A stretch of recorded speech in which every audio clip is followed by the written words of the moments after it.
The basic memory was tussles with the other radical students.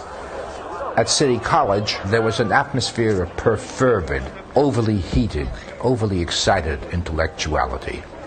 If one didn't feel like underclass, one would cut and go to the alcove. There was always someone there with whom you could talk, and usually with whom you could argue.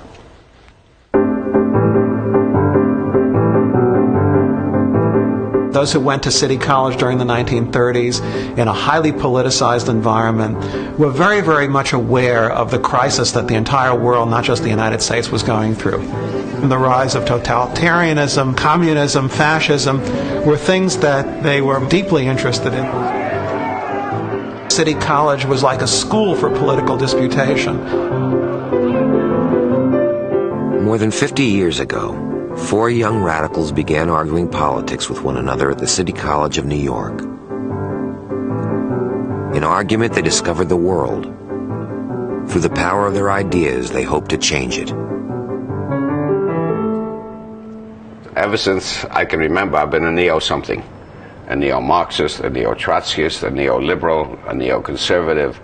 In religion, always neo-Orthodox, even while I was a neo-Trotskyist and a neo-Marxist. I'm going to end up a neo. Just neo, that's all. Neo-nothing. I think that one of the difficulties that we face today is that there is a deep moral and intellectual crisis of the American ruling class. Don't ask me who the ruling class is. Whoever it is. You know who you are. But I see you've got an article, your lead piece, called Who Owns the Future? And I don't know if you know that Irving Kristol wrote a piece a few years ago called Who Owns the Future? I suppose that's everybody's patent, that they claim the future. Problem is, who's the who? I mean, the future, we know what that is. It's all bleak. If you were to ask me, I would tell you, when I came to Berkeley in 1964, I still thought of myself as a man of the left on a number of grounds. But they were grounds that could well have been from the right. A powerful critic of liberal welfare policy and an eminent sociologist, Nathan Glazer has done pioneering work on ethnic identity. Irving Kristol is a political essayist and a key intellectual architect of the Reagan and Gingrich revolutions.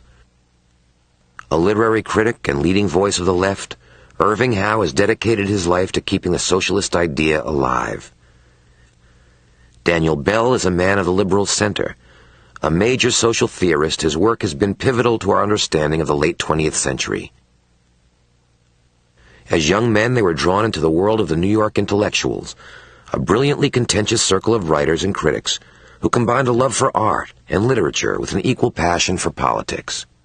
If I try to think about the New York intellectuals, and specifically about these 4 New York intellectuals, one of the most striking things about them, and which distinguishes them from their academic peers and from some of their successors, both left and right, is a way of thinking about the world. You can't begin to analyze, say, the most recent strike in Detroit without starting from the division of labor in ancient Babylonia and working your way up. And that's the context. The context is world history, and the questions that you bring to your analysis of this specific event are the largest questions. Where are we going? Where have we been?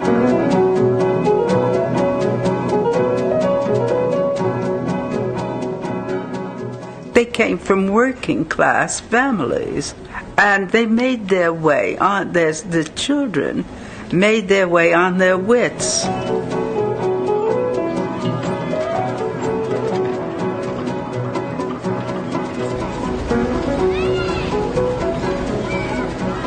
Growing up in the Jewish world of New York, even though one had religious education, did not make one primarily religious. It made one more alert to the world.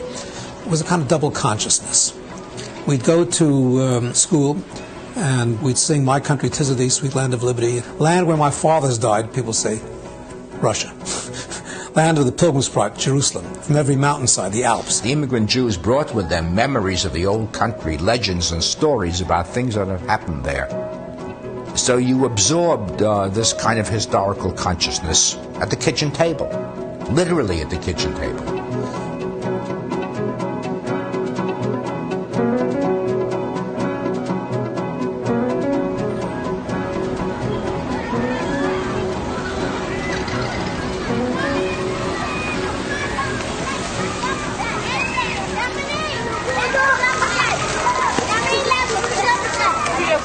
is still there. Is right that now, it? Is right that now, the one with the murals? Yeah, that's the one with the You know, murals. after 50 years, you sort of forget the details, you know. 50 years? Yeah, I'm sorry to say that's what it is, yes. Yeah.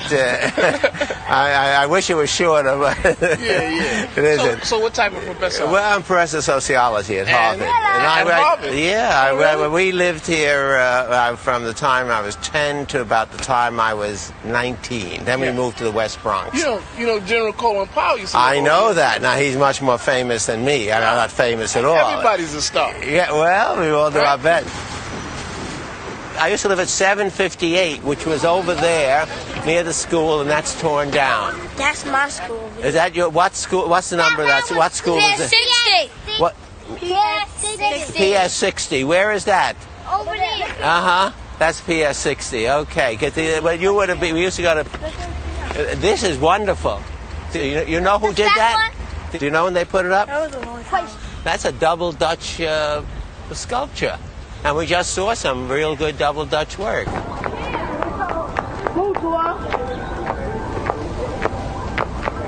My father was a garment worker, working ladies' garments. I have a picture of myself at 5 or 6, and that was a suit that my father had made for me.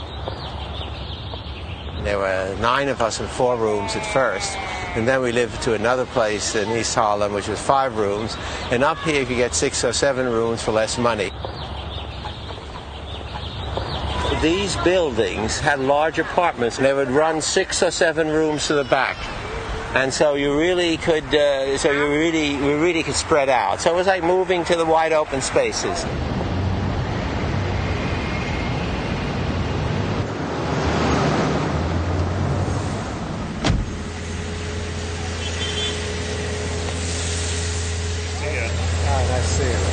So how does it feel to be back here? I don't know yet. I think sometimes there's a story of a man who had been away from Russia about 50 years. He comes to Leningrad, St. Petersburg. He looks around, he puts down his valise. He looks around and he says, "Oh, Russia, how you've changed." He looks down, the valise disappeared. He says, "Oh, Russia, how you haven't changed." And that building looks very familiar. I grew up on the Lower East Side before the housing projects and before the highway. There used to be these long piers jutting out into the river. In the summertime, we used to swim between the piers. There's something called slack. I don't know if you ever heard that word, slack. Slack is the season when nothing is there. But there's also the busy season. So the world's divided into slack and busy. Since my mother was a dressmaker, there were certain seasons of the year where she'd be working 8, 10, 12 hours a day. And I would be put into what was then called a day orphanage, but actually quite often I'd spend the night there because my mother couldn't come home in time to feed us. So that, and my older brother would be with my grandparents, and they couldn't take care of both of us. I was called the Wilde. I was the wild one. He was the more quiet one, so my grandparents didn't want to have me in the house there, you see. So I would roam the streets or come back.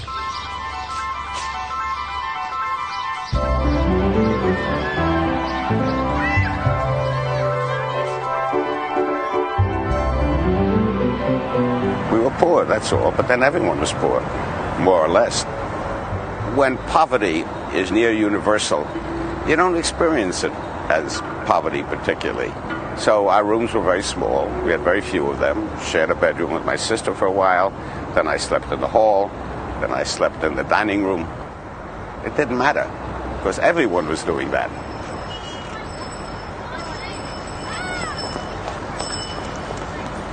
I'm amused to watch television shows these days where the parents go around hugging their kids saying, "I love you." I want to tell you that never happened in the families I knew in Brooklyn in those days. You would be embarrassed if one of your parents came up and said, "I love you." I mean, what are you supposed to say to that? No, but absolute trust, absolute loyalty, absolute commitment, and that's what family was. My folks had a grocery store. It went bankrupt. They had to move in with my grandmother in a cramped apartment with many people there. For many years, I didn't have a room of my own. We were very close to destitution. The most vivid memory I have of the Depression is that my family moved from the West Bronx to the East Bronx. That may seem like a trivial thing, but it was a drop in social ascent. The West Bronx was the middle-class area. The East Bronx was the working-class area. And for a kid of 11 or 12, the transition was very difficult and perplexing and painful. The thought of a career or future was not something which one could live by. The expectation that one's parents could bring in enough money next week by which to live was very small. There was a sense of chaos, disintegration, and it was a perfectly normal thing for a kid with some sort of introspectiveness and intellectuality, such as it was, to turn to politics. The socialist view, the radical view, seemed to bring to young people a total understanding. It seemed to suggest a conceptual frame by which one could structure and give meaning to these very difficult experiences. The answer to unemployment in the final analysis is nothing less than worldwide socialism. The answer to the troubles that beset us is worldwide socialism. But on that road to that glorious goal, there are things we can do now. Now to break the back of this misery, which rests like a curse on people in every hamlet, in every city, and every town of America. Tis the final conflict. In 1932, socialist candidate Norman Thomas, heir to the party's great leader Eugene V. Debs, wins nearly 1 million votes in the presidential election. Many of his supporters are New York's Jewish immigrants and their children. For centuries, the Jewish world had been almost completely defined by religious faith. Socialism, with its world-embracing vision, struck young Jews with the force of a new and more powerful revelation. From the ravages of capitalism, a just society would be built. Working men and women would take their place as leaders of a new world. Society's wealth would be shared by everyone. We found a shul, and right over there is where the Socialist Party headquarters used to be, and that framed my life, the shul and the Socialist Party. When I had my bar mitzvah, there was a Malamed who taught me my Haftorah, and I said to him, I found the truth. I don't believe in God. I put on tefillin once in memory of my dead father, but that's all. I'm joining the Young People's Socialist League. So he looked at me and said, Yingo, kid, you found the truth. You don't believe in God. He says, tell me, you think God cares? Well, I was so angry at that. Coming out of an immigrant world in which one's parents were preoccupied with making a living, preoccupied with the day-to-day existence, who are not illiterate but not basically cultured, and suddenly the world opens up. And this is what the socialist movement did for me. It suddenly shows there's a world of ideas, a world of experience, a world of imagination, so that one eagerly, one becomes almost greedy in reaching for this. The socialist idea that inspired Bell and Howe had first appeared more than 100 years earlier. By mid-century, Karl Marx had produced an all-embracing theory of capitalism that claimed to reveal the economic forces which shaped history. Marxism predicted the inevitable rise to power of the working class. And then, in 1917, Vladimir Lenin and his small band of communists had seized power in Russia in the name of the workers. In America, many joined the newly created Communist Party. Though a rivalry began between communists and socialists, the revolution convinced many in both parties that Marxism was the answer and that a socialist state could become a reality in America. Socialism had been a theory all along, and even though there were big socialist parties in Germany and countries like that, nobody had ever come to power. And suddenly the Bolsheviks seized power in the most unexpected and dramatic way. The Bolshevik Revolution was wildly exciting to all kinds of socialists and leftists because it was the first success.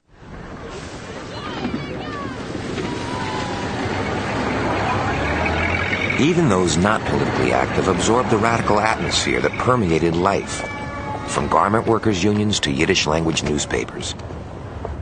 Nathan Glazer's father read the Forward, a socialist paper, and voted for Norman Thomas. Irving Kristol learned about radical politics from his older sister, who took him to the protest plays of Clifford Odets.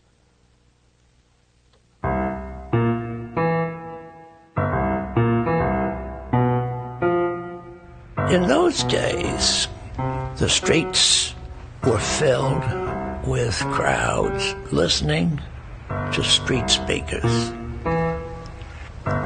And all these meetings were attended by people who would attack the speaker when he got finished, or ask him to answer questions.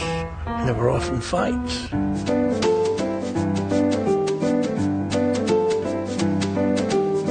A good street corner speaker could go on for 3/4 of an hour. I rarely lasted more than 20 minutes, even if that long. I had a certain gift. I could lose an audience in about 3 minutes. When I joined the Ipsos, this was 1932, Norman Thomas was running for president, and a group of us would go from corner to corner with sort of a stepladder and begin gathering a crowd until our main speaker would come along and talk. We needed some way of getting the crowds together. I was usually the first one up the ladder, and I would speak, and I had to speak for about 10 minutes. The essential thing for a street corner speaker is to work the back and forth relationship, the give and take. Because the audience in the street corner is not one that just stands quietly. It participates, it joins in, it heckles. Well, you don't know very much when you're 13 years old and have to speak for 10 minutes. So I pretty much memorized the last section of The Jungle, which is Eugene Victor Debs' speech. And people would say, how eloquent he is. And there's nothing like that kind of applause and reinforcement to make you feel good. And I would sort of imitate the gestures of Debs, who would speak this way with his finger out. You've seen these pictures sometimes of Debs speaking, long, lean man with his finger out. And I'd lean out to the audience, and people would sort of shrink back almost, and I'd almost pull them in. The only thing specific I can remember is hearing a Republican speak. Imagine a Republican in East Harlem in 1932, feeling a certain degree of sympathy for Herbert Hoover. And this was very surprising to me. I had never... who had heard of a Republican and who knew about Herbert Hoover's trials and tribulations.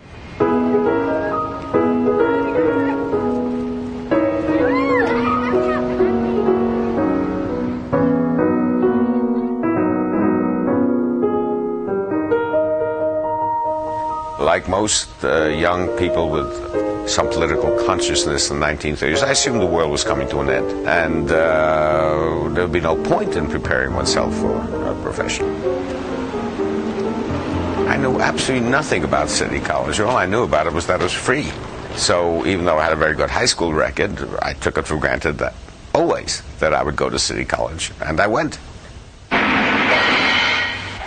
Students join in a nationwide protest against war. Here are scenes at City College. Peaceful, what? Nothing like having a riot to work up that anti-war spirit. City College in Harlem was a school for the brightest of the city's poor. Swelling applications during the Depression made its all-male student body nearly the equal of Harvard, though a good deal more radical. Columbia, the city's most prestigious college, trained the Protestant elite, and the few Jews it accepted were usually wealthy German Jews. Columbia was for the genteel. It was sort of out there, with never had a feeling what Columbia was. Harvard was even much further out, totally abstract. City College was very vivid and real.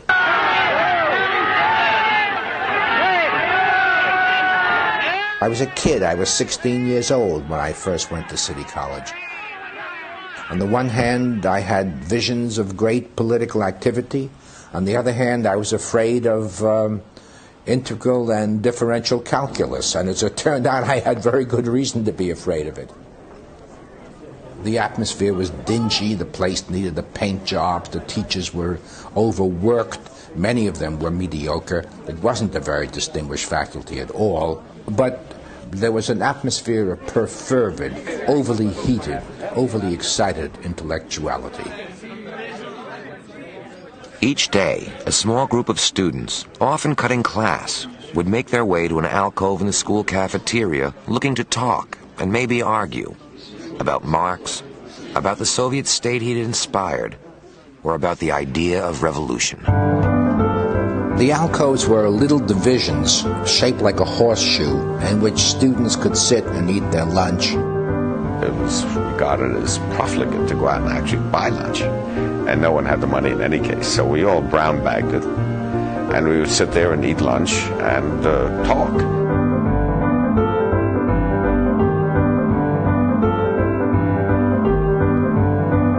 Most of the teachers were old dodos, and we educated ourselves.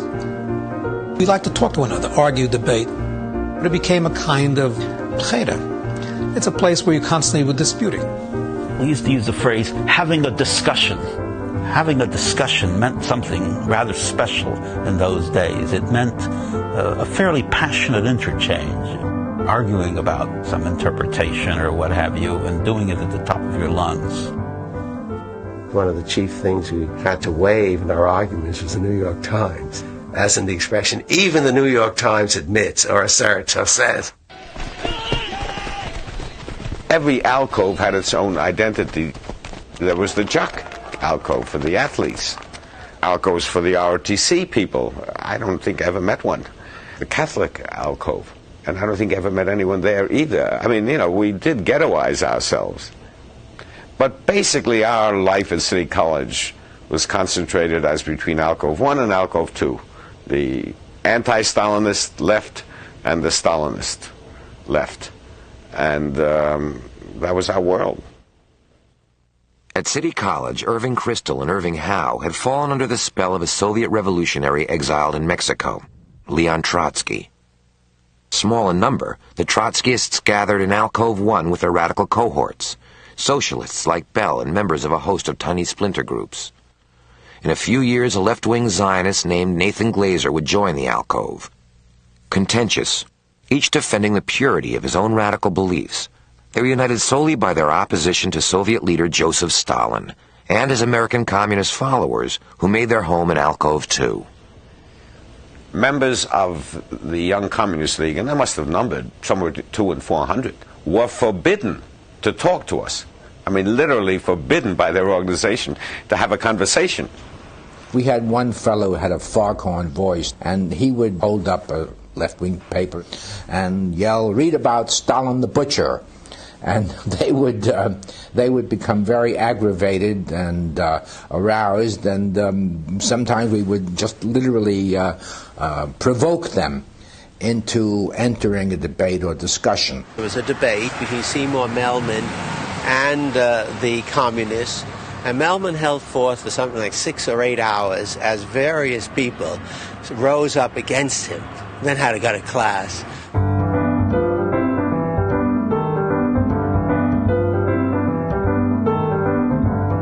Someone made a wisecrack that the only place where the fight between Stalin and Trotsky could be conducted freely was in New York City.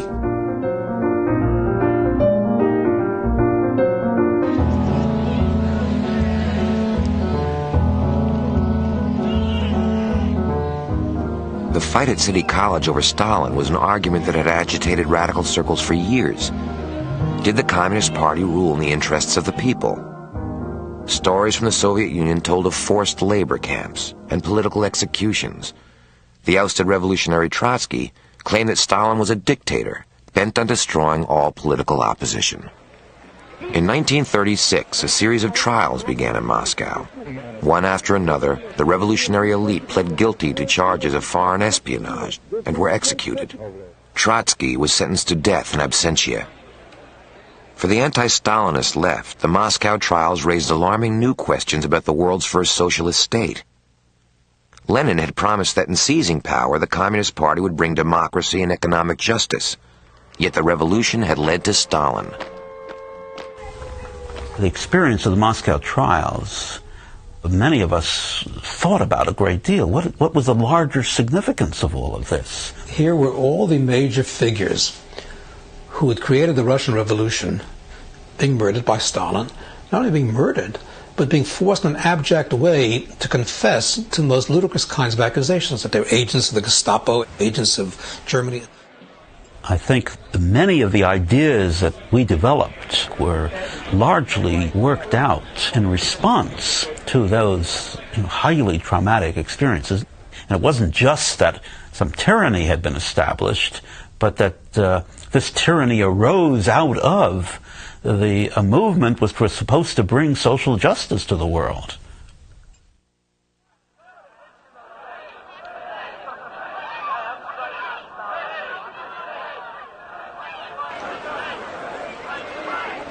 One of the reasons intellectual life in Alcove 1 was so interesting was that so much of it was internal self-examination. We were not just denouncing the bourgeois world or capitalism. In fact, we really didn't spend that much time on it. It was much more interesting trying to figure out our own radicalism, and particularly that absolutely overwhelming question that haunted us, namely, was there something in Marxism and in Leninism that led to Stalinism? We were raising some of the most fundamental ethical and moral problems of politics, though we wouldn't have put it that way. We had no awareness that we were engaged in such lofty enterprises.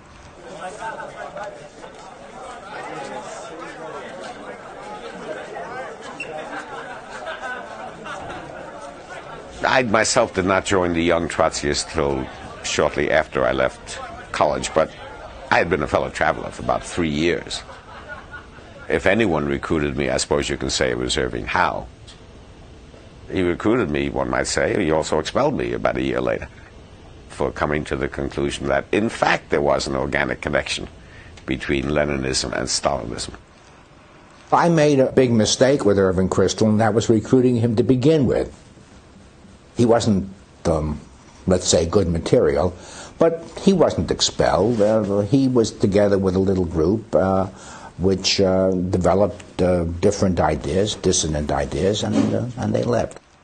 I don't think they were expelled.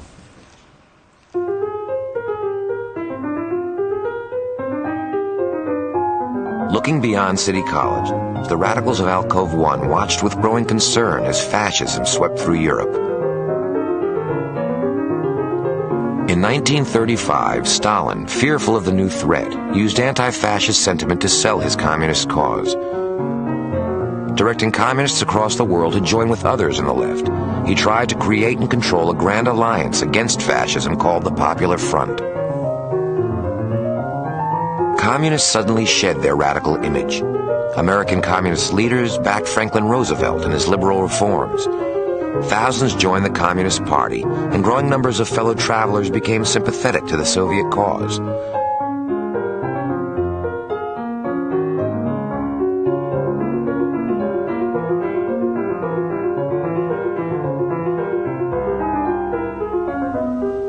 The non-Stalinists left found the Popular Front extraordinarily sickening, rather nauseating. The anti-Stalinists of Alcove 1 were outnumbered by the Communists and their Popular Front supporters.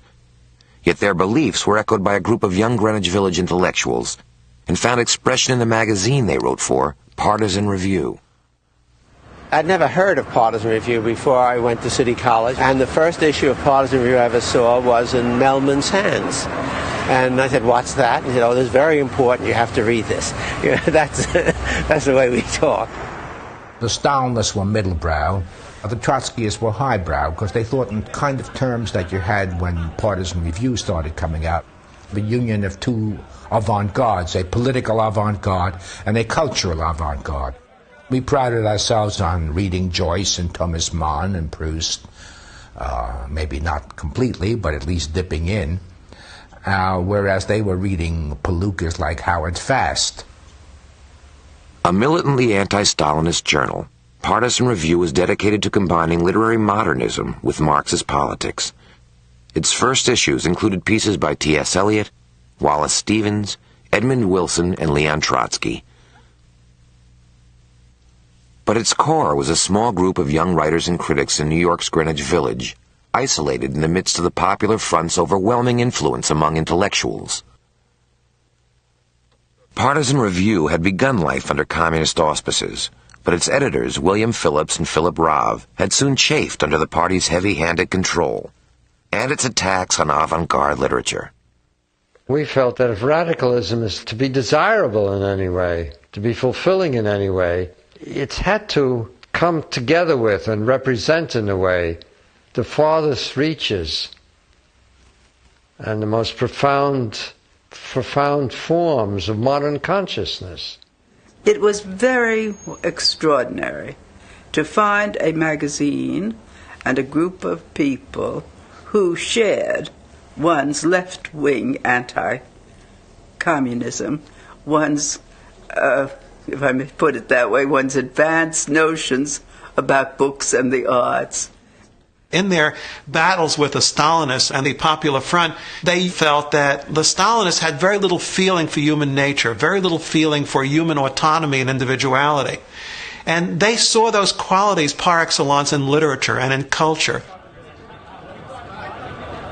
There were these essays that everyone felt they had to read. They weren't essayists in a classic sense of graceful and discursive. It was concentrated analysis. It presented us with an ideal. I know my first book reviews had to include in it everything, that was relevant, everything about the world. We got a general cultural education of a limited kind, nothing before 1900. But in 20th century literature and art, we ended up getting a much better education, I think, than most college students get these days. And it all began out of a political impulse. The denizens of Alcove 1 found in Partisan Review a new intellectual world. They glimpsed through it the possibility of a life devoted to writing.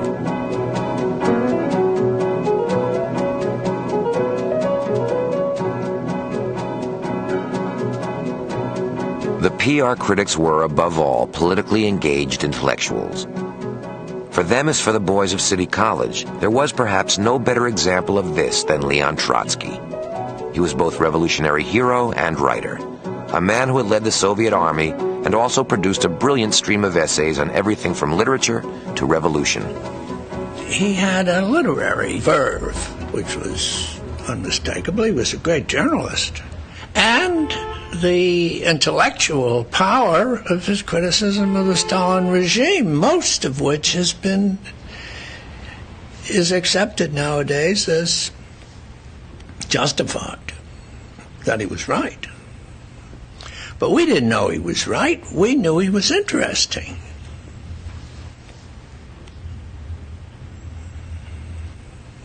And in a way, if you lived in the village, what was interesting was right. Certainly the uninteresting was wrong. I'm not willing to altogether give that up, even today. Our life was bounded by the boundaries of the village. It was not just the geographical region of the Communist Party, it was the region of Bohemia. The village was like a village. Not a place for promiscuity. It was a place of refuge from the promiscuity of social life, in the sense that you could see the kind of people whom you like to see, and not businessmen.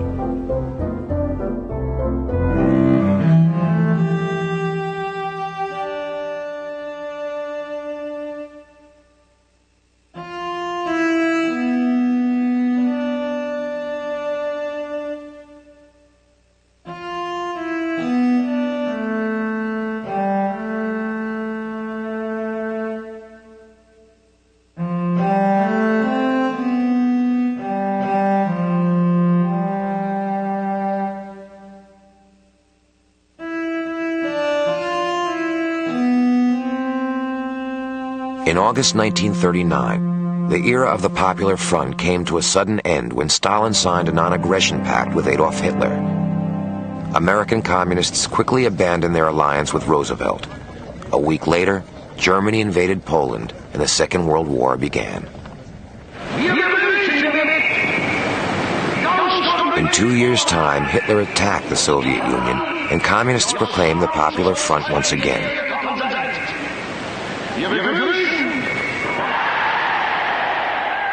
The Communist Party's constantly shifting policies confirmed the anti-Stalinist left in their belief that the party was being manipulated to suit Stalin's own needs.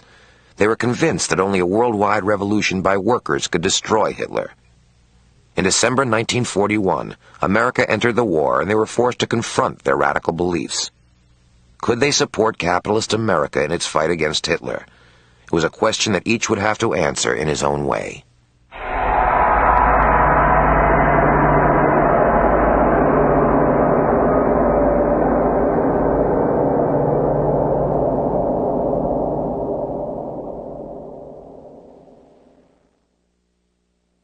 America went to war against Hitler. You say, I'm anti-American, I don't like this country, it's a dreadful country. But then how do you explain it went to war against Hitler? Was it only to save capitalism? Nonsense. The country showed itself a nation committed to certain ideals. So how could you ignore the most obvious fact of one's life? That there'd been a war against fascism and this country had stood for it. Irving Kristol spent the war as a soldier in southern France. Irving Howe in Alaska. The new leader hired Daniel Bell as its managing editor, while Nathan Glazer finished college.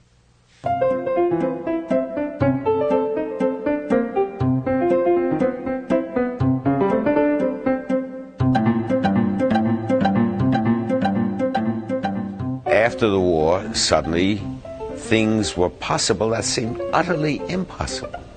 I came out of the Army convinced that the economy was going to collapse, instead of which we took off in this wonderful boom. People of my generation could buy a home, could own a car. I must understand, I never owned a car. No one I knew owned a home. And started having families. Didn't have to live with their in-laws. I'd lived in Brooklyn all of my life, as had my wife. For me, coming to Manhattan, which was the city, was liberation. We always referred to Manhattan as the city. We're going to the city. Brooklyn was pleasant, but dull. Well, I never had any firm ambitions at that age. I did have one, to get out of Brooklyn.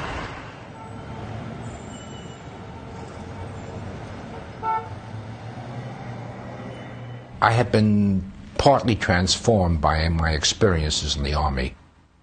I spent 2 years in Alaska. It was like a graduate school for me. During that time, I read a good many books. There was nothing else to do up there. I began to develop incipient literary inclinations to move away from being just political. And I began to contribute a book review here, a book review there. In the course of my life, I've discovered that work keeps on increasing. Commentary seems to have plenty of time. We even played chess. In 1945, Nathan Glazer became an assistant editor on Commentary, a new magazine of politics and culture funded by a leading Jewish organization. The magazine included many of the partisan review group among its writers. He met fellow City College graduate Irving Kristol the following year when he joined its editorial staff. Nat and I, of course, were very close. We used to play chess during our lunch hours and talk about anything and everything. And simultaneously, I was taking courses at Columbia, evening courses or late afternoon courses, and thinking I would, vaguely, I would be a sociologist. There was a kind of a sense of hope in the social sciences that they would really give us answers to problems. I became the religion editor at Commentary, since I was the only member of the staff who was really interested in what rabbis thought. And so they'd give me the rabbis' articles to rewrite. You couldn't edit them, they had to be rewritten. But I liked that.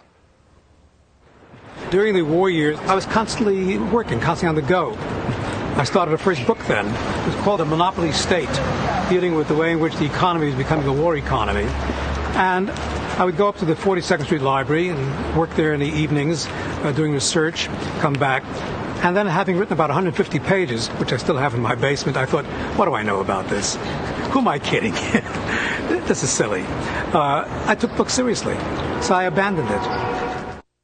I remember going up to the offices of Partisan Review and being received by Philip Roth in a rather gruff but friendly manner. he handed me the chance to do a review, and that was a big opportunity, as it seemed, and in fact it was. Writing for Partisan Review became a kind of symbol of achievement. Inspired by Partisan Review, they were beginning to write for it. And by the late 40s, the Partisan Review group was becoming widely known through the influence of literary critics Lionel Trilling, F.W. Dupee, Alfred Kazin, Lionel Abel, Philip Rave, William Phillips, and Diana Trilling. Art critics Clement Greenberg, Harold Rosenberg, and Meyer Shapiro were championing a new school of painters, the abstract expressionists. Writers Delmore Schwartz, Mary McCarthy, and Saul Bellow were being recognized. The political journalism of Dwight MacDonald was reaching a wider audience, and Sidney Hook had become a noted philosopher. And now they had been joined by a younger generation. They would become known as the New York Intellectuals. Questioning old political beliefs, they were struggling to understand the world from a new, more uncertain place, and beginning to produce some of their most original work.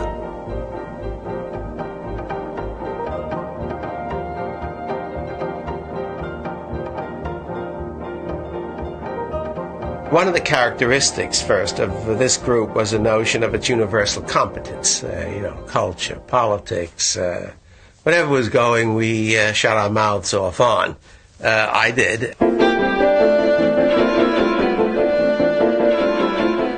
And as a model created by an initial arrogance that if you're a Marxist you can understand anything, as a model that even as we gave up our Marxism, we nevertheless stuck with. Marxism had given the New York intellectuals a worldview and a sense of political purpose. But as they were coming to understand, it had also blinded them to America.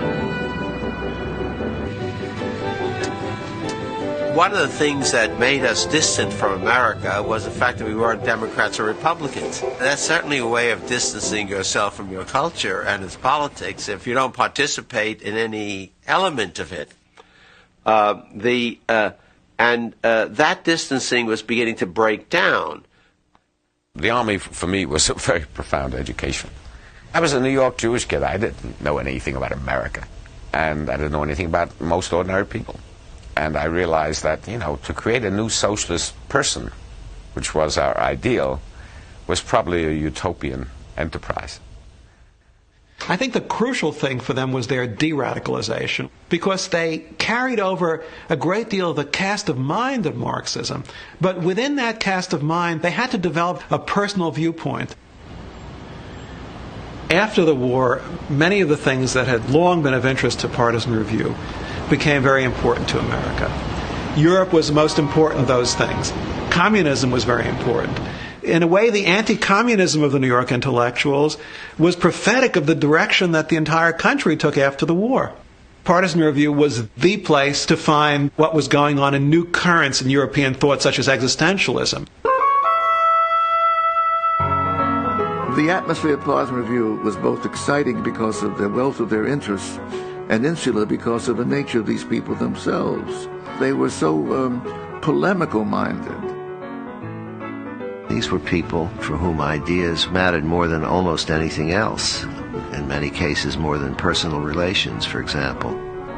Ideas meant defending the ideas, promoting the ideas, arguing.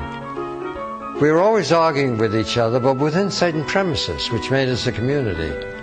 They were stuck in the sense that there was almost no one else outside this particular world who was capable of participating in the kind of discussion that went on in that world, and that was everyone's passion and lifeblood.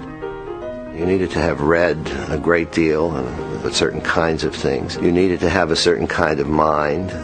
You needed to be brilliant, and brilliant meant very quick, able to see and make connections, able to win arguments with other very smart people. And everyone was brilliant in that way. These people didn't know how to behave. Intellectuals knew how to think, but they didn't know how to behave. They were all critics with the capital C, and they were critics of everything, especially of each other. I always felt when I went to a Partisan Review party, if I went to the bathroom for a moment, they would start attacking me as a matter of course. My major memory of a dinner party, I got a plate full of food and there was a couch. And so I walked over and sat down in the middle of the couch, not knowing who was going to join me, not really much caring. Well, what happened was that Mary McCarthy sat down on one side of me, Hannah Arendt sat down on the other side of me, and then Diana Trilling pulled up a chair and sat facing me. And I was a prisoner. I couldn't get out. And they then had a long hour-and-a-half discussion on Freud, which they disagreed, and I don't remember what the disagreement was about. All I know is I sat there quiet and terror-stricken. Unless a man in the intellectual community was bent on sexual conquest, he was never interested in women. He wanted to be with the men. They always wanted to huddle in a corner to talk. I was so impressed and sort of heart-pounding at the idea of meeting these people that had been heroes or enigmas to me, to see the Trillings, to see Saul Bellow, to argue, listen, and see and hear things for the first time was thrilling. Over-thrilling in a way. I think I was less argumentative and less assertive than let us say, the most argumentative and assertive ones. It maybe in other contexts brought out my those qualities, but there I was, a junior member, and I felt it. For a couple of years, I led a somewhat ambivalent life, two-sided. On the one hand, I was still involved in the little left-wing group, although more and more uncomfortable within it. And at the same time, I was involved in this world of the New York intellectuals, though not entirely at ease there either. And then that began to change. Howe remained a revolutionary far longer than his City College friends, until he too abandoned his youthful dreams. Unlike them, however, he continued to see himself as a radical, and dedicated himself to the political ideal of democratic socialism. For Crystal, Glaser, and Bell, growing skepticism about utopian politics further undermined their radical beliefs. On the personal level, emotional level, reading Weber, reading Dostoevsky's The Possessed, all of these made clear that the radical absolutist position was going to be not only self-defeating, but lead to some horrifying results. Goes back to the theme Irving Kristol and I used to discuss, that utopia was necessary as a standpoint, but the effort to realize on Earth involved distortions which were dreadful. In the years after the war, revelations from the Soviet Union grew worse. There were continuing stories of political persecution and new reports of mass deaths. Stalin's power grew to encompass Eastern Europe. Czechoslovakia, Poland, Hungary, and half of Germany fell to communist parties largely under his control. The expansion of Stalinist power was a very alarming thing. What one felt was this: one totalitarian monster had been destroyed in the war, and for a moment afterward there was a sense of exhilaration and relief, and now there was another one, and it seemed we would never be done with it. The free peoples of the world look to us for support in maintaining their freedom. If we falter in our leadership, we may endanger the peace of the world, and we shall surely endanger the welfare of this nation. Increasingly bitter relations between America and the Soviet Union grew into Cold War. The American Communist Party, though much smaller in the late 40s, continued to remain active. Hidden from view, they largely controlled the 1948 presidential campaign of anti-Cold War candidate Henry Wallace.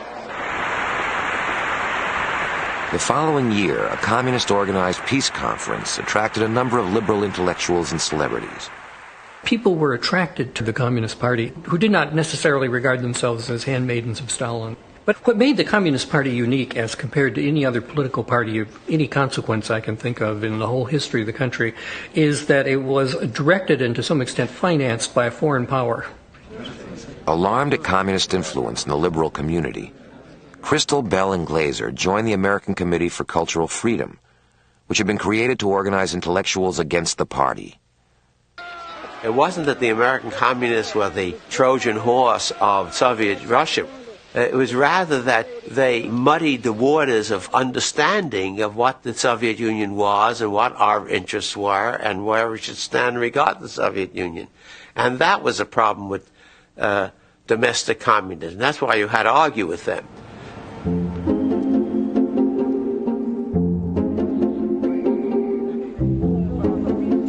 You would think that the shift of America towards anti-communism, towards an understanding similar to their own of how bad Stalin was and how bad communist Russia was, you'd think that this would be the greatest thing that ever happened to them.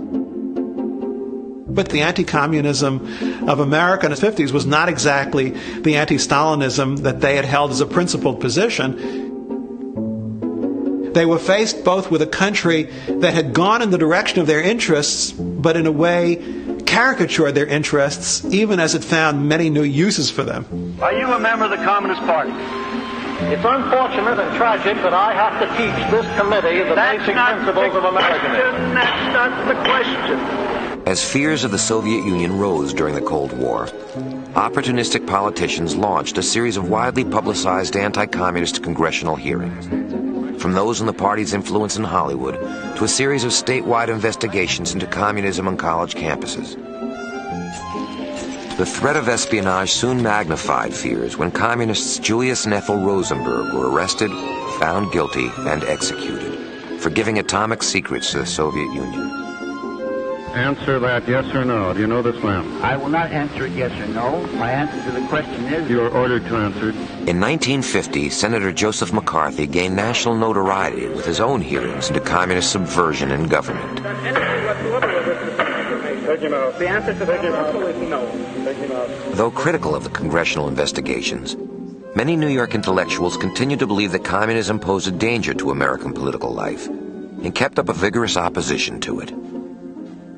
We thought the influence of communists, wherever they were pernicious in intellectual life, in the mass media, and so on. Our orientation would be basically to write articles. and I come back then to the problem of McCarthy. As you write articles, there'll be consequences. And consequences that you yourself are not advocating, but others will implement. Are you a member of the Communist Party? I must refuse to answer that question, basing my refusal upon the privilege granted to me in the Fifth Amendment. Thousands were called before committees, from party leaders to fellow travelers to those who had merely signed petitions. Most communists and former party members used the Fifth Amendment's defense against self-incrimination to protect them from having to reveal any connection to the party or from having to name others. The refusal to cooperate often cost people jobs and even careers. But in deciding not to defend themselves as communists, Crystal, Glaser, and Bell felt party members were once again, as in the days of the Popular Front, hiding their true beliefs in order to gain the support of liberals. Instead of saying we are communists, we have a right to be communists, we defy you, these are our ideas, you are trying to destroy us, they didn't. They fudged. They took Fifth Amendment or denied. The left had much to gain from hysteria about McCarthy. The communists were using the red baiting very successfully to whip up all the sympathy they could for communists. I mean, having been a Trotskyist was a great advantage. I understood what communists were. But not a lot of American liberals didn't.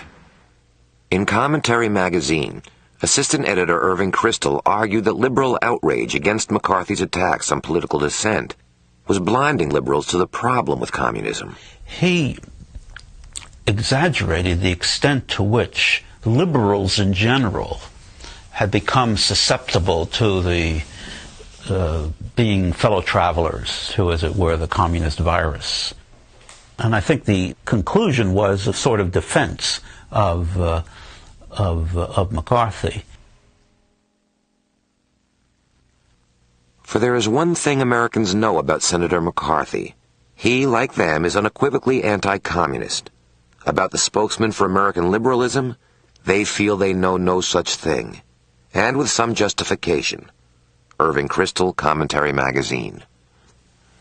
I was writing an article attacking fellow traveling liberals, fellow traveling journalists and intellectuals. These people were not communists. They just didn't think that communism was any kind of threat to anything. They were foolish. And so I attacked them. I did not dissociate myself from McCarthy as vigorously as I should have. I did. I referred to him as a vulgar demagogue. I thought that was enough. But a lot of the liberals thought I should have made my position clearer. And a lot of liberals thought this is no time to attack liberals. We should all get together and just attack McCarthy, which was the communist line. But that was not our line. And it was not my line. He knew that McCarthy was a thug. He knew McCarthy didn't use nice methods. And McCarthy wasn't someone with whom Crystal would have wanted to associate personally. But the anti-communism of the moment was becoming so uninflected, so coarse, that it even found a kind of backhanded apology, if that's the phrase to use, for McCarthyism. Though also anti-communist, Irving Howe felt that his fellow New York intellectuals in their attacks on communists were overlooking the danger McCarthy posed to civil liberties. My friends and I had no fondness for the American communists. Politically, we were bitter opponents, but we took a strict civil libertarian position. We were against all the persecutions of the communists. We felt it was playing into their hands. We felt it was a violation of American traditions and principles. We looked upon McCarthyism as a thing of ugliness. If you were to... I think the real issue was the fact that the party took an unprincipled stand against an unprincipled adversary. And they both played each other's game this way. And the liberals were being caught between them. I don't think you understood the question. The question was, do you know this man? Can you look at the picture and tell us whether you know him? People will tell you that it was possible to be anti-McCarthy and anti-Stalinist. The problem was, when you look at what they did, they were anti-Stalinist, and they denounced McCarthyism in some general fundamental way. But they also, in effect, through other folks on the left who had been involved with so-called fellow traveling organizations or the party itself, they threw them to the wolves. It seems to me that if one is trying to ask what is a moral, political position for those years, it didn't add up to one. I am not and never have been disloyal. I am... That innocent people could be hurt, yes. But the crucial point, seems to me, is the fact that what is one supposed to do in this situation? Keep quiet? We were, in effect, saying McCarthy was wrong. So in what sense were we legitimizing or not being aware of civil liberties? You know, Sidney Hook and I wrote a letter to the Times saying we should start a movement to force Senator McCarthy to resign from public life. That's what I thought of McCarthy. But how you deal with communists was another matter. I think it was a very difficult situation. I am not easy with overall the position but there wasn't a joint position. Our attack on communism and the legitimacy of showing up the errors of the communists under attack was so forceful that we really didn't come to the issue of civil rights and the nature of the attackers. What position do we take towards the fact that they're being cross-examined on their views, they're getting fired from positions, they're going abroad to continue their work, and so on? Well, even at the time, and also in retrospect, we never managed to figure out a good position. I thought we never. By good, I mean not one that that was politically defensible, but that was respectable and moral and responsive to all the complicated issues raised. And I still don't think we have one.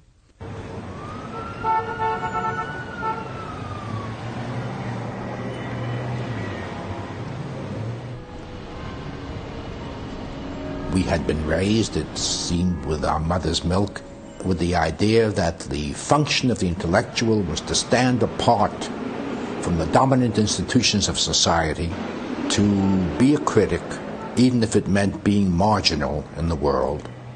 In the 50s, this impulse, which had been The animating value of the whole partisan review group since the middle 1930s began slowly to weaken. McCarthyism created an uneasy relationship with official anti-communism for the four men. But Bell, Glaser, and Kristol were impressed by the government's opposition to Soviet power. Joined with their de-radicalization, this led them to a stronger embrace of American society and its values, triggering another debate between Howe and his old friends. Irving thought that a lot of the Cold War intellectuals, including former friends from Alcove 1, by virtue of being opponents of communism, they were joining in a great celebration of America. And it seemed to Irving an unwarranted celebration. In 1954, I published an article called This Age of Conformity, a kind of scattershot attack on the whole intellectual world for losing its tradition of intellectual independence, its social radicalism, its passion for criticism. What I find invidious, and I don't think Irving meant it that way, but it always gets put forth that way, particularly from the outside, is a moralistic element. I am moral, you are not. I've retained my ideals, you have not. Well, that's nonsense, because it assumes somehow that a change in the point of view is a surrender of certain ideals. I lived in the same building with Irving Howe, talking about conformism. Which one of us was conforming? What he was objecting to was the fact that I had ceased being radical. So we invented something called conformity. What was I conforming to? To what? I mean, I could never get an answer to that question. To the idea that America was a good country? I had had that belief years before. The tendency in the intellectual world in the 1950s was toward conformity, was toward making peace with the status quo, or the status quo of American capitalist society, and I was against that.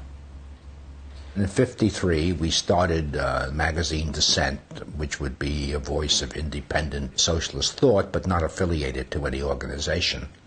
Freed of his old radical desire for revolution, Howe sought to understand the socialist tradition in a democratic context. The pages of Dissent became a forum for rethinking the idea of socialism in America. Through the magazine, he brought together a community of like-minded radicals, intent on attacking the inequalities of American society. You know Irving's line, when intellectuals have nothing else to do, they start a magazine. There was a sense of nothing else to do, nothing out in the world, nothing political in the old sense of political to do. And they wanted to rethink the whole socialist project. And they also wanted to criticize American society. I was uninterested in it. I just thought it was utterly irrelevant. It echoes from the past. I never took it seriously. I never read it regularly. And it didn't exist on my horizon. They were very intemperate in a polemical, nasty way against people who had already abandoned socialism. And they fell into easy Marxist modes of denunciation, sellouts, and so on. We were all becoming professors, so I couldn't see why one group of professors should attack another group.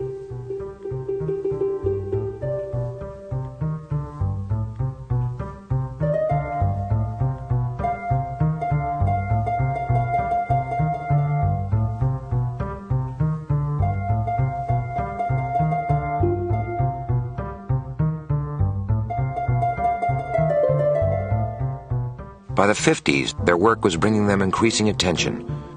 Kristol's political essays had gained him a growing reputation, as did his work in London as co-editor of a new cultural magazine, Encounter. Howe published an important book, Politics and the Novel, and was instrumental in a revival of Yiddish literature. Glaser's interest in sociology led to his work on The Lonely Crowd, a widely praised book on American society, and to his own landmark study on ethnicity, Beyond the Melting Pot. Bell's essays on labor and politics culminated in Work and Its Discontents and The End of Ideology, a classic book predicting the death of grand ideologies like Marxism. Universities were rapidly expanding after the war. After years of anti-Semitism, they were suddenly hiring Jews. Neither Bell, Howe, nor Glaser had received graduate degrees at the time, but they all found jobs. For the New York intellectuals during their early years, the university was another version of American conformity, of narrowness. When the New Yorkers were welcomed into the universities, they began to see the universities as refuges for the kind of free development of ideas that previously they thought could only occur outside the university. I got an education when I began teaching at the University of Chicago, and for the first time began to appreciate an education and try to convey this to students. What is the university if not a place of intellectual debate?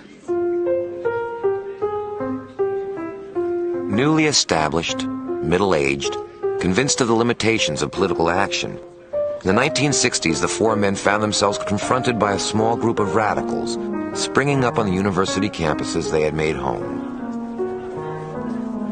Drawing inspiration from the Southern Civil Rights Movement in which many had participated, the members of the newly created Students for a Democratic Society placed their hope for political change in the kind of direct action taken by young blacks in the South. Opposed to the Cold War, they were directly at odds with the liberal anti-communism of the New York intellectuals.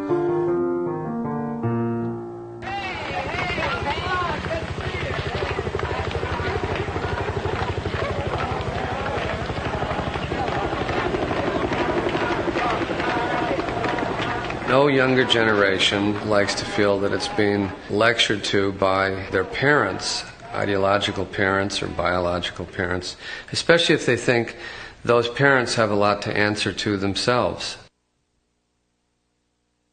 The question is, whose views shall prevail today? The majority of people in this country are my age and younger.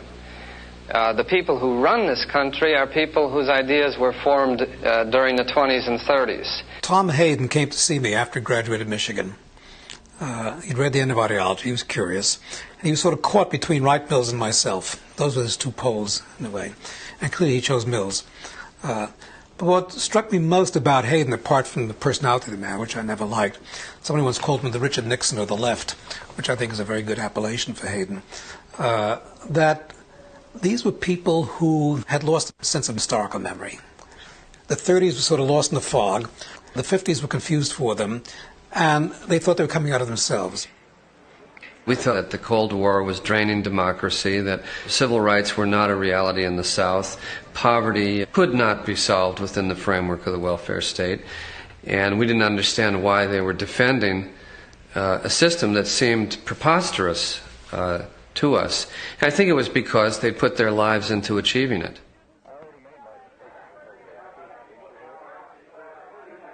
One of the things that the New York intellectuals most disliked was any form of romantic utopianism or romantic revolutionism, something that they felt they'd fought the good fight over in the 1930s and 1940s. They themselves had come to a much more hard-bitten, pragmatic, reformist view of society, and here these young radicals of the 60s came along with a resurrection of all of these, what they thought were naive, romantic, utopian, moral visions. I think what motivates the new radicals, and to this extent it's a positive side, is a very deep moral feeling. Dismay at the hierarchies of work, at the competitiveness of the society, some of the materialism of the society, and all the criticisms are put in moral terms. The difficulty is the inability to translate a moral conception into a political conception. And they had this lovely phrase about participatory democracy, that people ought to have the right to control the decisions which affect their lives, and it sounded fine. But then when one said to them, if you have a Southerner who doesn't want to break up his life and accept blacks, or in Boston you have people in the Southie who don't want blacks to come in, do they have a right to affect the decisions which affect their lives? There's a lack of complexity in their political ideas. It was a response to the impersonality, the bureaucratization, the abstraction of life. Participatory democracy was an idea that said talk is a good idea, freedom is an endless meeting.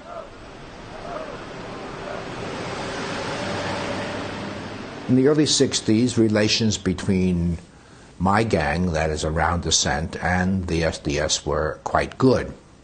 There was a sort of democratic, socialistic view with which we could easily be in harmony.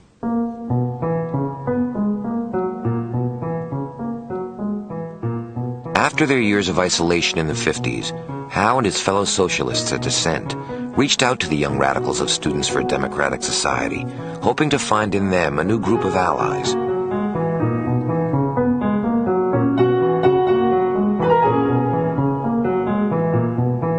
Five SDS leaders met with 5 Dissent editors in a mansion right off Central Park.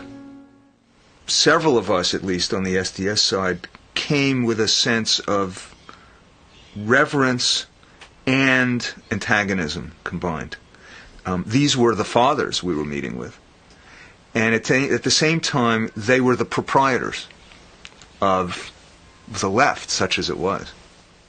There was a lot of hope that it's a feature of a group like the Dissent group that they start, even though they were then in their 30s and 40s, they start looking for successors early on.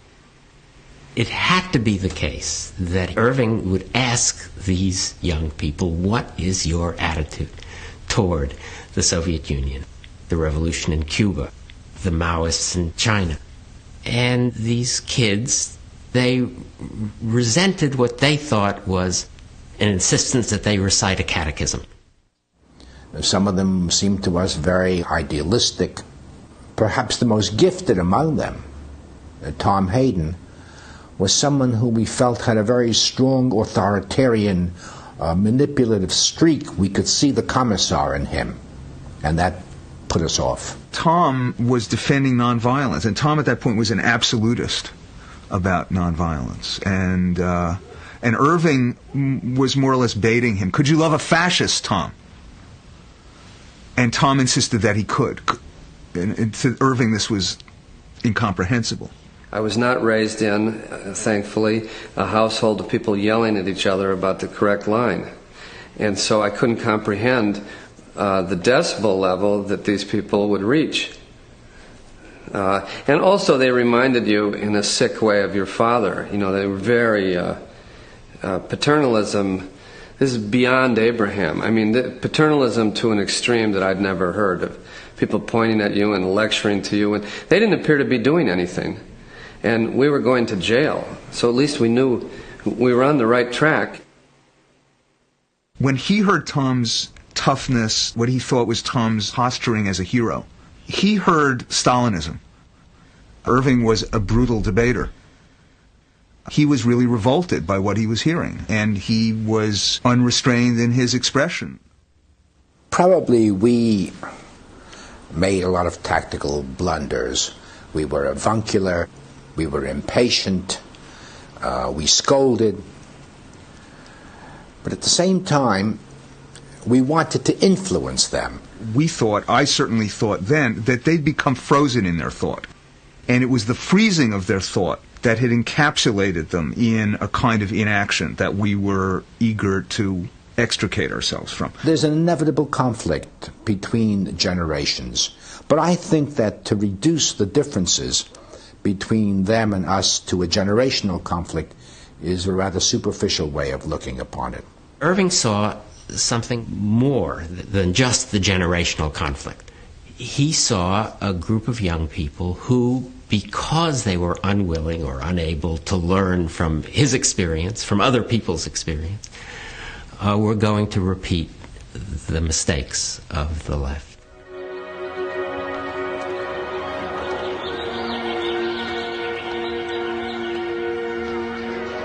When I came to Berkeley in 1963-64, I still thought of myself as a man of the left. The students I were closest to were people who did believe in organizing people. Nathan Glazer arrived at the University of California, a self-described liberal with radical tendencies.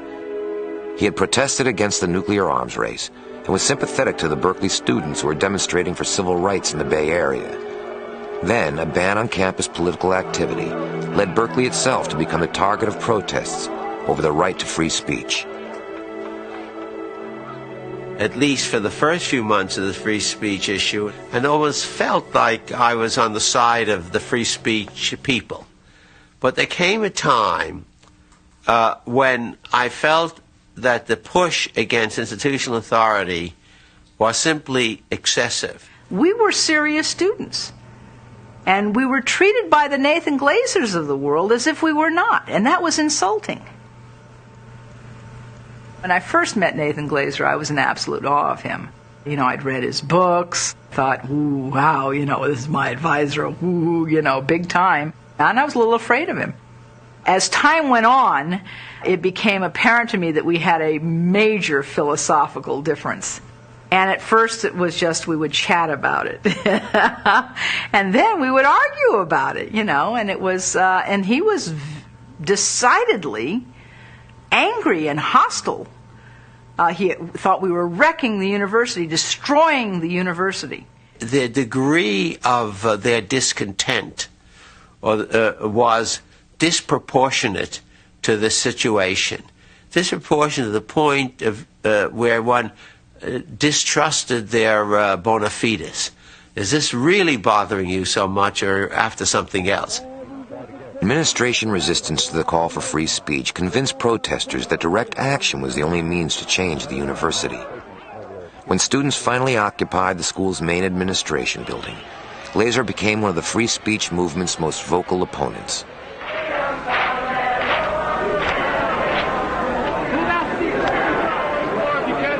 I have an announcement. This assemblage has developed to such a point that the purpose and work of the university have been materially impaired.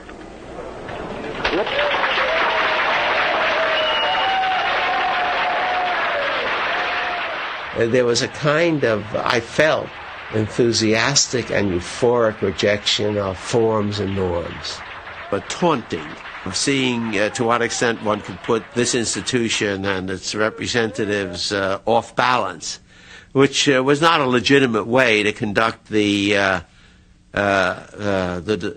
argument, the discussion, unless one thought it was such a reprehensible institution that anything you do to show it up is correct. Their view was, you know, lift your voice, take pen in hand, write a letter to the editor, speak in Congress, stand up and be heard, and if the system says no, you say, win some, lose some. And we thought that was just bankrupt.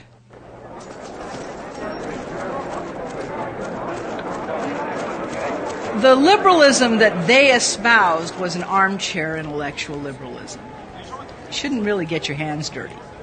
Because if you get your hands dirty, then, God, could get out of control. And they were control freaks. The last thing in the world you ever want is, for something to maybe get out of control. Terrified of the mob. There are certain key issues which, regardless of any other position you have, label you forever. And the key issue that labeled me a conservative, labeled a number of us a conservative, were the student unrest issues post-64. And it didn't matter that you were more expenditure on the poor. These things became irrelevant because certain things became crucial. Just like today, your position on affirmative action becomes crucial. I mean, nothing else matters. Call yourself what you will. That is what will determine who you are. I have just sent a telegram to the President and the Attorney General. For every hour and day that passes, more human beings, American and Vietnamese, die needlessly in that ugly war. And for every hour and day that passes, more members of our generation become desperate and hopeless in their search for the decent society. By 1965, seeking to prevent the spread of communism, President Lyndon Johnson had committed troops to fight in the Asian country of South Vietnam. A growing anti-war movement catalyzed SDS, turning the organization into a mass movement among the young. Thousands protested the war across the country, and by 1968, anti-war sentiment forced Johnson to abandon his race for another term. Frustration with Johnson's liberal administration turned into anger with American power. A small group of radicals turning toward the old Marxist theories of the left began to blame American capitalism and American society for the war. when the critics of the Vietnam War, and I was a critic all the way, from the very beginning to the very end, and wrote joined organizations, so on. When the critics of the Vietnam War looked at the matter as a kind of attempt of American capitalism to save itself, I mean, I thought this was just stupid. Burn the back part! Burn the back part! We thought the United States on the whole was a good society. Now, it may have taken us a while to get to that point, but we did. And when we saw this attack launched in the most extreme terms, we simply didn't understand what they were arguing about.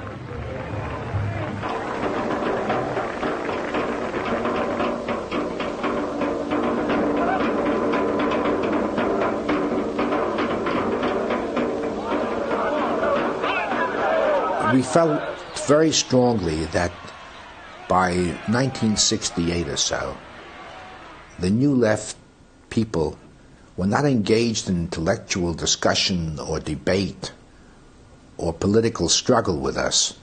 They were out to destroy our bona fide. They were out to deny that we had a right, so to speak, to exist.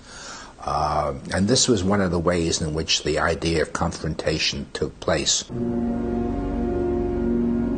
Student anger over Vietnam began to erupt on college campuses. In 1968, radicals attacked Columbia University, where Daniel Bell had been on the faculty for 10 years.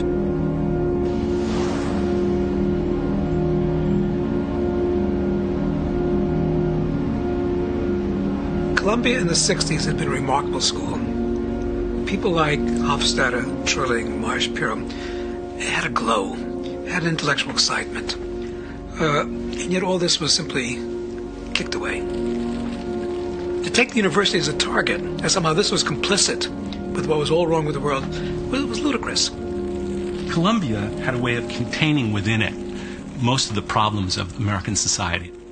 We were against the war, and we were against inequity in American society, but we had in our own administration an example of what was worst about our society, and we could confront it by confronting it right at home.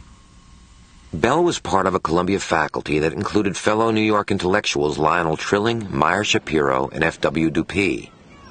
In 1968, a university gym being built in a public park in Harlem provoked student accusations of racism. In April, a protest led to the occupation of campus buildings and to a larger attack on the university and its ties to a think tank doing military research. Bell saw the students' actions as a threat to the intellectual life of the school. The university is a very fragile institution. There are very few institutions which have that degree of continuity which allow for discussion, debate, free exchange of ideas, and to assume that it's only a manipulative instrument of a ruling class is ludicrous. There are elements of it, the reproduction of a class structure, all these things are partly true, but they had no sense of what the university was as a community. Those who were criticizing us, the senior faculty, were very privileged members of the university. Their whole attitude toward society was in many ways determined by their relationship to the university. So they could be liberal in relation to the Vietnam War, but when the university itself was criticized, then their very privileged position was also shaken. We find our lives being governed by men who do not understand the problems of the day. In the midst of the occupation, Bell and several other faculty were asked by Columbia administrators to try to negotiate a settlement, which the students did not accept. I remember coming back after a discussion with David Truman, who I respected, and saying, look, whatever you do, don't call on the police. The police will run riot and simply break heads. He said, what do you want to do? I said, go in and argue with them. I just had a debate with a man named Szymanski about Marxism and sociology. Lionel Trilling had a debate. I said, you have to go and argue with them. He said, I'm not going to argue with those kids with the temper tantrums. I said, look, David, you cannot assert authority, you have to earn authority.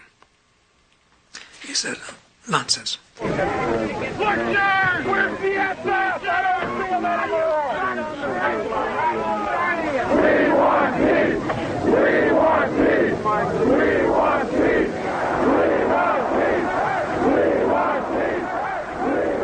were very angry when the police were brought on campus and beat us and took us to jail and sent us to the hospital by the hundreds. If that hadn't been so coherent with the policy of the Columbia administration throughout its entire tenure, we would have been shocked, but we weren't shocked. We were just enraged. I can only tell you, Pearl can tell you, when that happened, 2 o'clock in the morning, Lyle and I walked down the hill. He lived on Claremont, I lived in the Drive. I came home and burst into tears.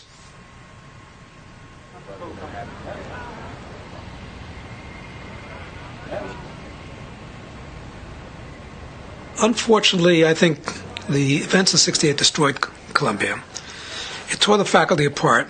It left a reign of bad feeling. A lot of us left afterwards. I've been offered a job at Harvard before, then I said no. Afterwards, there was so much bad feeling. I decided it's hard to live here.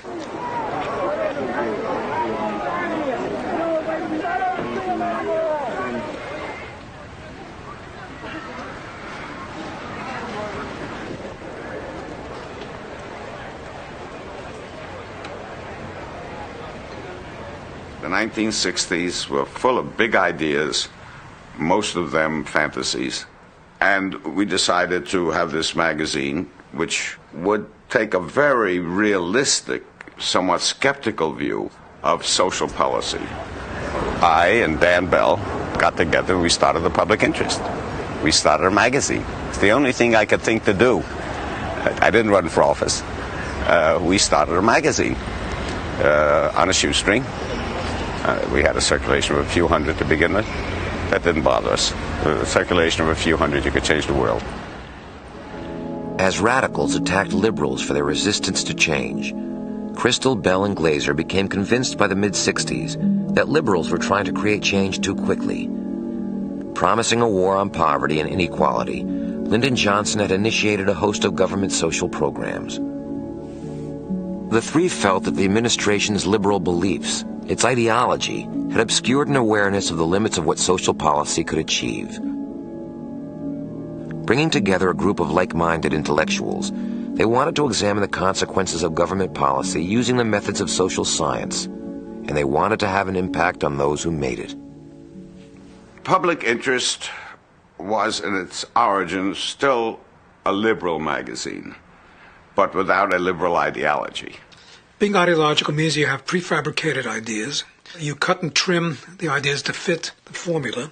And insofar as we were trying to show that these problems are much more complex than most people realize, and needed some kind of database, if you want to put it that way, some more thorough analysis, that had to be non-ideological.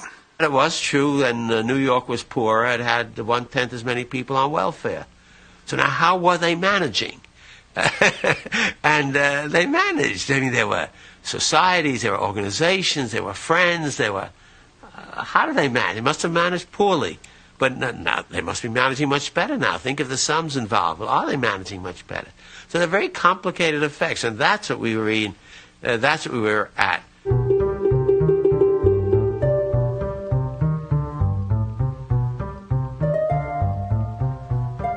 Recoiling from 60s radicalism, critical of democratic social policy, Crystal, Glaser, and Bell found themselves increasingly on the margins of liberalism. By 1972, the Democratic Party, under pressure from 60s radicals, moved further left. Anti-war candidate George McGovern ultimately won the Democratic nomination, pledging an expansion of the social programs begun under the Great Society. Just before we went to Europe in 1972, Gertrude Himmelfarb, who is Mrs. Irving Crystal, as you know, phoned to ask whether we would give our names to an ad in the New York Times for Nixon. I had much criticism of McGovern, but I wouldn't dream of giving my name to Nixon, and neither would Lionel. But this ad ran, and there were Democrats. This ad was Democrats for Nixon. Now, this was the beginning. I think this very thing was the beginning of the neoconservative movement. And they went on to become a very vocal force in American life with the Republican victories in the White House. As time went by, Bell argued about issues more and more with his fellow editor. Though critical of McGovern, he chose to vote Democratic.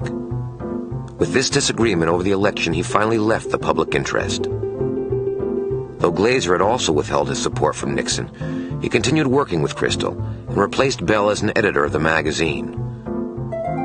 Over the next decade, neoconservative influence helped create a resurgent conservative movement, culminating in Ronald Reagan's presidency and a rightward shift in the American political landscape. The neocons taught the conservatives. It seems to me that the expertise associated with sociology was introduced by this set of people with some force in the 60s and 70s, i.e., they taught us, as certainly they taught me, methods of the organization of social data, which I wasn't familiar with, in part because the conservative message had at that point become so platonic, models. It seems to me that increasingly the neoconservatives were in the grip of an ideology, and the ideology was the ideology of the free market. And they seemed to me to be Bolsheviks in the way they adopted and defended and promoted this ideology.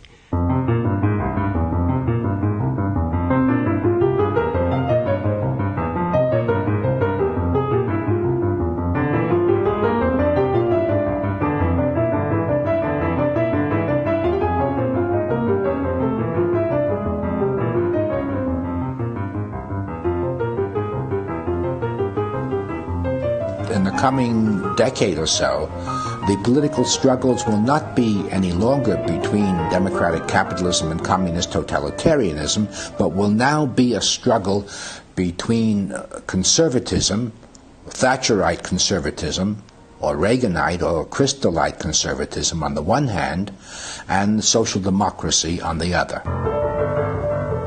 I became radical because I thought I had good reason to be radical. I became liberal because I thought I had good reason to become liberal. And then I became conservative because I thought I had good reason to be conservative. It seems to me perfectly natural. You get social justice in the hands of the government, and it's in the hands of ambitious politicians, and it becomes a profession. Social justice should not be a profession. I believe that we should encourage people to do what they should do to help people to the degree that people can be helped. And to the degree that they can't be helped, they can't be helped. Irving has a commitment to conservatism as a political movement that I do not have. I don't feel that it is important that the Republican Party triumph. I have been a critic of liberal social policy, but more in regret. So in that sense, I maintain a much more of an affiliation with the world of liberal social policy than other people who are called neoconservative. I look at policies that try to improve welfare. I think that you must keep on trying even if you haven't had great success.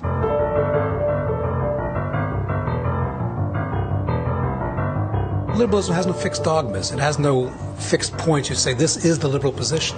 It changes because it's an attitude. It's a skepticism, it's a pluralism, it's agnostic.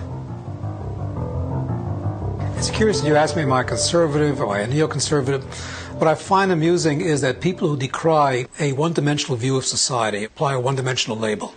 I believe there are different realms in a society, and there are different principles which underlie these realms. That's why I've called myself a socialist in economics, a liberal in politics, and a conservative in culture.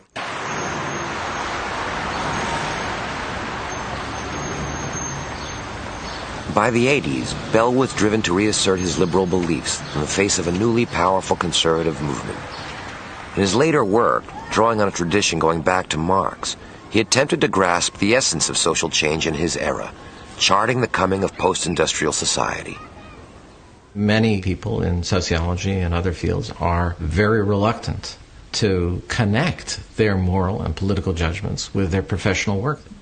Dan Bell offers the example of somebody who has really achieved an enormous amount, not by ruling all these considerations out of order, but instead by using them to suggest what are important things to be studying. What do we need to understand about this world in order to see where we're going?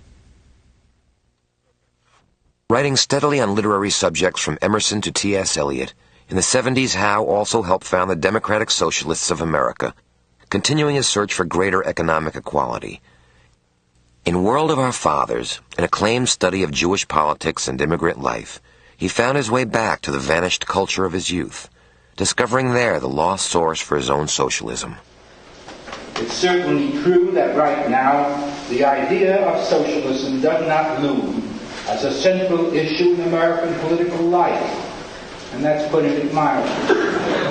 So we have to remind ourselves, lest we become too busy with our daily tasks, that we live and we work by a deeper standard, a larger vision. To me, socialism is no longer a dogma or an ideology, but it's a vision, a hope, an expectation for a world in which there will be greater equality, common ownership of major industries by people who work in industries, a gradual transformation from the ethic of accumulation and me-ism. All of us at Dissent, and Irving has been one of the most persistent in this, hold on to socialism by continually redefining.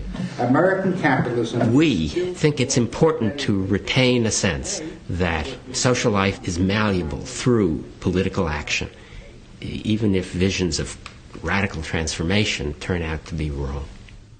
Have I become a pessimist about the ability to change society? Yes. That, I think, is... there's no way of getting away from that. I am not against government keeping on trying, but just what those efforts should be, we're still struggling to find out. Over the last 2 decades, Glazer's work has been instrumental in helping reshape the social policy debate in Washington. Informed by a pragmatic sensibility, his approach to issues such as welfare and affirmative action have produced a body of political ideas caught between the liberal and conservative worlds. Glazer's work embodies a lot of the original promise of neoconservatism and of the public interest, which was to be pointedly non-ideological, to reject ideology, and to say we're going to try to look at problems and policies fresh. Now, you say, is the answer to that special situation affirmative action? After being very critical of affirmative action all his life, he could still say, we can't really get rid of it entirely because we do have a debt to African Americans. Irving has been enormously influential in the minds and purposes of many members of the political class, I think. Well, he explains the world. He takes positions on the nature of the world and on the big questions. And it's those big questions that direct the purposes of the people who fill government jobs. And he has been relentless in his efforts to improve the analysis of public policy so that policies will achieve the goals that they intend to. But he wouldn't want to do it, of course not. Because he's in his very essence an intellectual. Assuming we can scrape through the spring issue, we'll have a summer issue, and then in the fall we have our special 30th anniversary issue. Right. Crystal, with his background in Marxism, understood the importance of intellectuals on policy, the way that their views a few years later will filter down into the mainstream, and he was able to convince foundations and corporations, instead of ignoring intellectuals, actually to buy intellectuals and to set up these think tanks and foundations. In the 70s and 80s, Crystal helped create a new generation of conservative writers. In a series of essays, he explored his belief in the importance of traditional morality and religion and became a champion of the growing political participation of the religious right. The notion that a purely secular society can cope with all of the terrible pathologies that now affect our society, I think has turned out to be false, and that has made me culturally conservative. I mean, I really think religion has a role now to play in redeeming the country, and liberalism is not prepared to give religion a role. Conservatism is, but it doesn't know how to do it.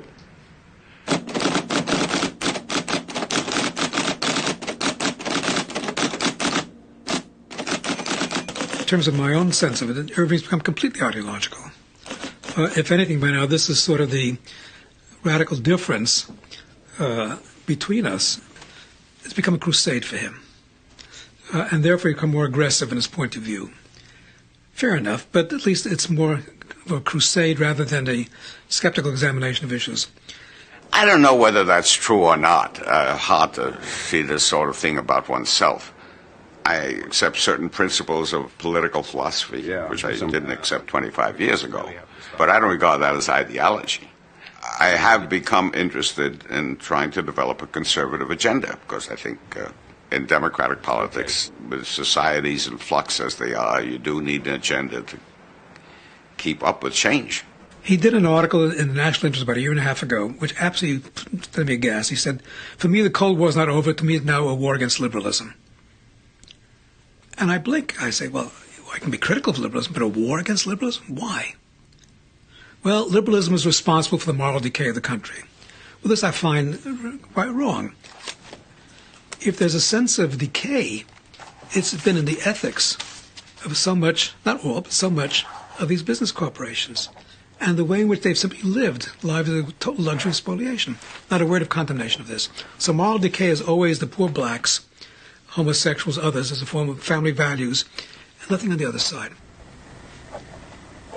If you would ask anyone, any liberal, in 1960, we are going to pass these laws, these laws, these laws, and these laws, mentioning all the laws that in fact were passed in the 1960s and 70s, would you say crime will go up, drug addiction will go up, illegitimacy will go up, or will they get down? Everyone would have said, obviously, they will get down. And everyone would have been wrong. Now, that's not something that the liberals have been able to face up to. They had their reforms, and they have led to consequences that they did not expect, and they don't know what to do about. And the conservatives, I must say, at the moment are only slightly better off in that they don't bear responsibility for the reforms, so at least they're willing to look at them. But there's still a lot of work to be done among conservatives in creating some sort of an agenda for a decent society.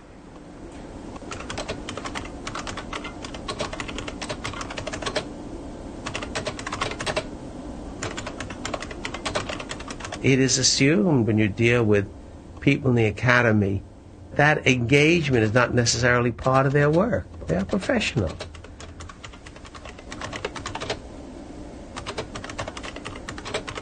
I feel when I read something by Bell or by Crystal, I am reading something that counts more than when I read other things.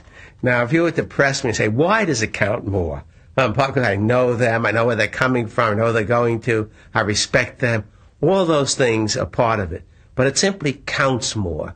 I know it's just not another stroke in a kind of professional inquiry or something of that sort.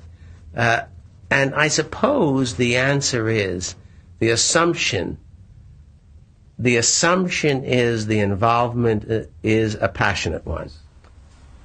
Is there a tie that binds all the people who 50 years ago were in Alcove 1 at City College with people like Danny Bell and Seymour Melman and even someone like Nat Glazer, even though he's quite a bit to the right of us? I do feel very strong ties. I have various disagreements with, say, Bell, but I feel a strong tie with him. With Crystal, I feel no longer any tie whatever. He has gone way to the other side. He's a spokesman for corporate interests for the Republican Party. I look upon him as a political opponent. And the fact that we were together 50 years ago doesn't stir the faintest touch of sentiment in me. I wish him well personally, lead a long life with many political failures, I hope.